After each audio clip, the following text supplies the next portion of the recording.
আব্বারে আমার ভাইরা, বড় ভাইরা, তো চাচাতো ভাইরা সবাই কবরে চলে গেছে রে বাবা।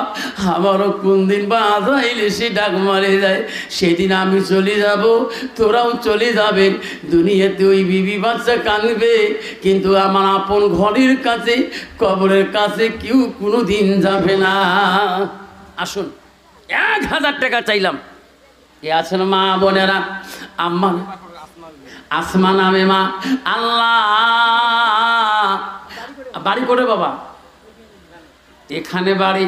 আসমা নামে একটা মা, ও আসমা মা, আল্লাহ আবু বকরের কন্যার একটা নাম ছিল আসমা, আর একটা মেয়ে ছিল হযরত আয়েশা সিদ্দিকা। আল্লাহ এত সুন্দর নাম। আল্লাহ আবু বকরের মেয়ের নামের ওসিলা করি, আল্লাহ জড়িয়ে করি। আসমা মা আল্লাহ 500 টাকা দান করলো। আল্লাহ তাদের দান তুমি কবুল মঞ্জুর করে নাও। নাই থাকবে আল্লাহ। ও মা বোনেরা, আমার আসমা নামে মা দান করলো আল্লাহ। আয়েশা নামে মা, খাদিজা নামে মা, আয়েশিয়া নামে না, সখিনা নামে না, রুমিনা নামে না, রহিমা নামে না, বহুত মা আছেন মা। 500 টাকা দিতে পারেন না রে মা, নগদ যদি 50টা মা যদি 200 করে দেন, মারে 10,000 টাকা হয়ে যাবে। মিয়াতুন নাহার আল্লাহ একটা মা, আল্লাহ 100 টাকা দান করেছে। আল্লাহ মিয়াতুন নাহার দান তুমি কবুল করে নাও। আল্লাহ তার মনের আশা তুমি পূরণ করে দাও। আব্বাজন শুনিতে যাবেন হযরত উমরের কাছে।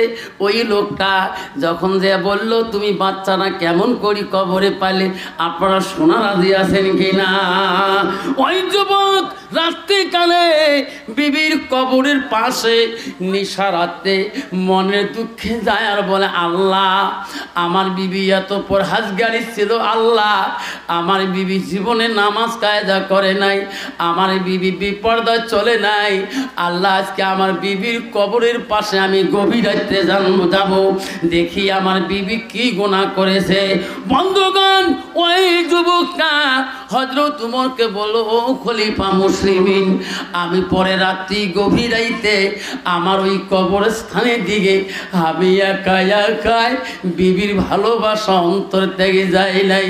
মনে মনে বলি, বিবি রে, মরণের দিন দেখতে পারি নাই, আজকে আমি তোর চেহারাটাও আজকে দেখতে পারলাম না।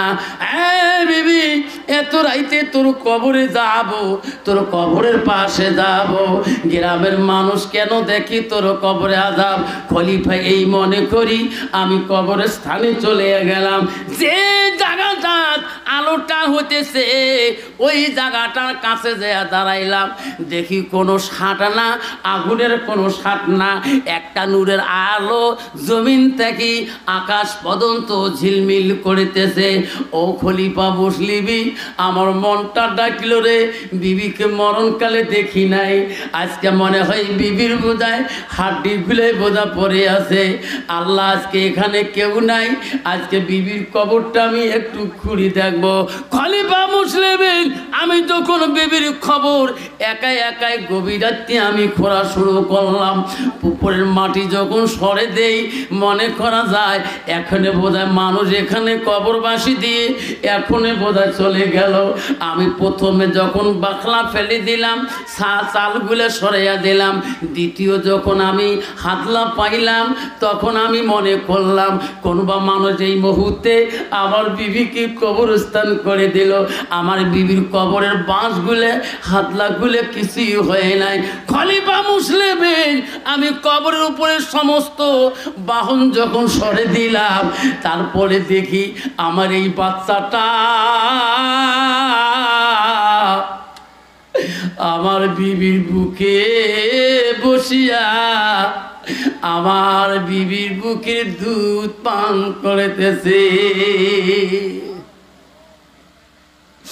খলিফা মুসলিমিন, আমার বিবি মাথার থেকে কমর পর্যন্ত জিন্দা মানুষের মতো চেহারাটা আছে, আর কমর থেকে পা পর্যন্ত খালি হাড্ডি হয়ে আছে।